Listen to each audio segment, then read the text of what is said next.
Stop wasting your time. The scientific way. The secret strategy of successful people. All of us have an aim in life. If you're a college student, you have assignments you need to complete. If your exams are approaching, you will promise yourself that you will do your best to prepare for the exams so you can top the exam. If you're looking for a job, you want to prepare for the job. It takes no time for us to decide what we want to achieve, but then we don't really do what we ought to. There's an inherent feeling that tells you that you can do it tomorrow and that it's okay.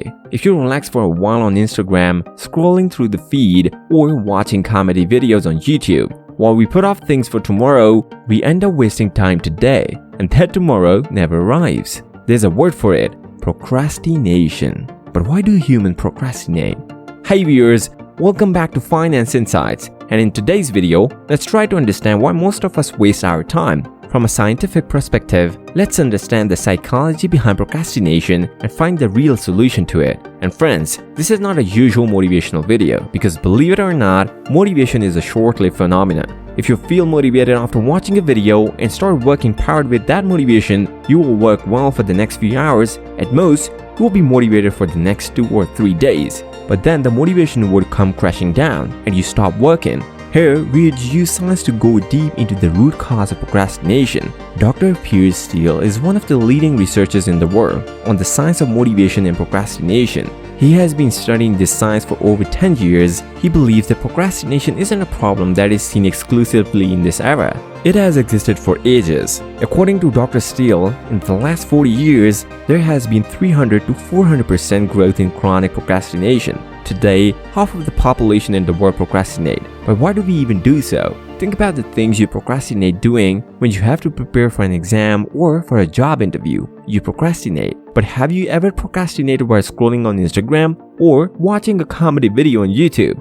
Never. We procrastinate if it is an office project or for exercising. Basically, we procrastinate when it is something important, something that requires a lot of effort. Physical, mental, or even emotional effort. We replace that task with something that is easier and more interesting for us. Here, deadlines play an important role. There is a deadline for our task, but then we need to finish it before the deadline. We procrastinate until we reach the deadline. Social media websites have been designed in a way that even if you spend a little time on them, it sucks you in, and this little time turns into a long time. But even if you start working, 1 hour later, you will be hungry and start raiding your fridge so that you can get the energy to study. But after eating, to set the mood, you will start watching YouTube yet again. Another hour is wasted in it, and you start feeling tired, so you think that it's better to take a shower. Hours pass by and day turns into night. Isn't this the daily routine story for most of us? Several studies have been conducted on college students. According to these, approximately 80 to 90% of the college students procrastinate. But in college at least, we are given a deadline so that somehow or the other we complete our work by the end of the moment. But what happens when there are no deadlines?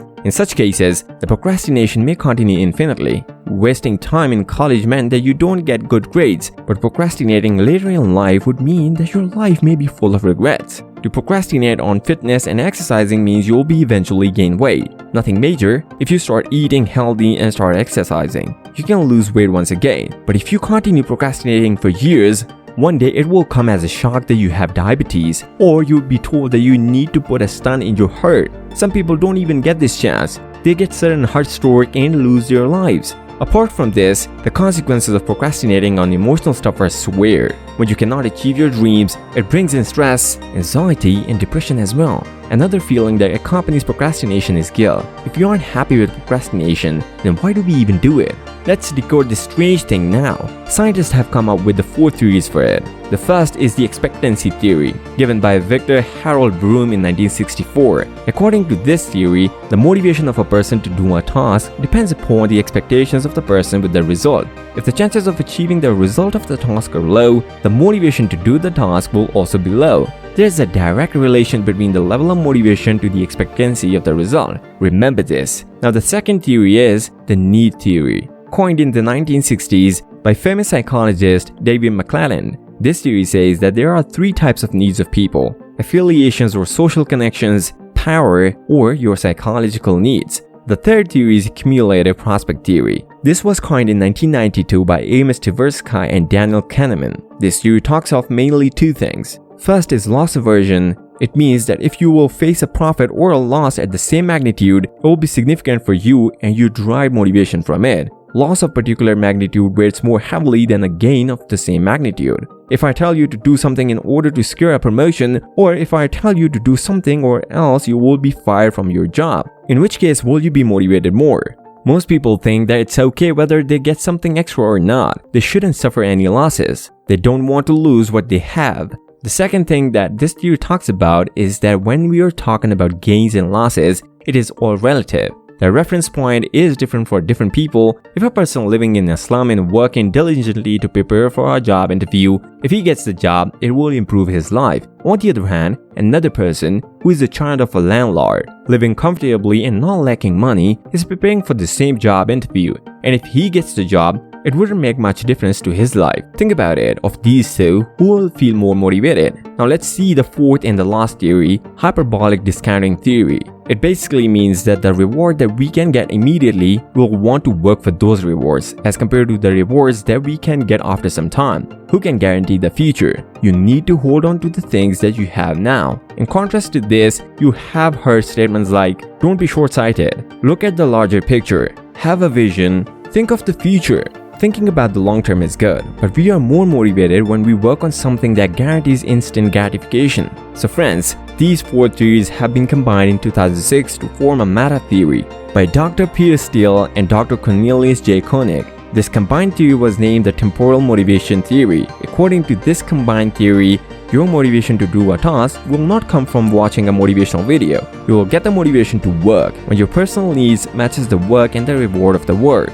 When you can expect that you can actually do the task and win the reward, when the reward you get after completing the task is higher than your reference line. That means the reward means something to you. And finally, you want reward as soon as possible without much delay. If all these factors are combined, you will not procrastinate for sure. In addition to these factors, there is another factor contributing to procrastination, the fear of failure.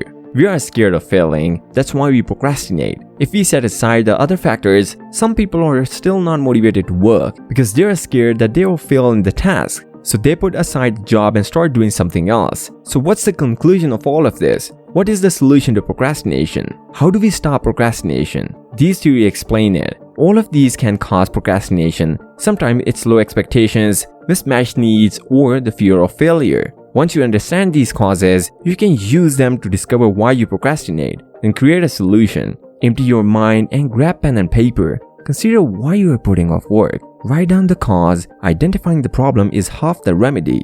If you find yourself procrastinating at work, believing that your assignment is insignificant and lacking motivation, recall loss aversion, not doing the work could get you fired. Think about the effects of being jobless. If you lack motivation because you know that even after studying hard, you will not be able to reach the top ranks, then go do something where you are confident you will perform well. If you are preparing for a major exam and the reward seems very far-fetched, if you won't earn the rewards for 2 years, break up the process. Each step, reward yourself. Instant satisfaction. If you are afraid of failing, realize that not trying is worse than failing. Ego makes us scared of failure. What would others say if we fail? We recognize that our ego is the most useless thing in life. If we structure our lives based on what others say about us, we will regret it. If you understand the various causes and hurdles to motivation, you won't be easily distracted. So that's it for now.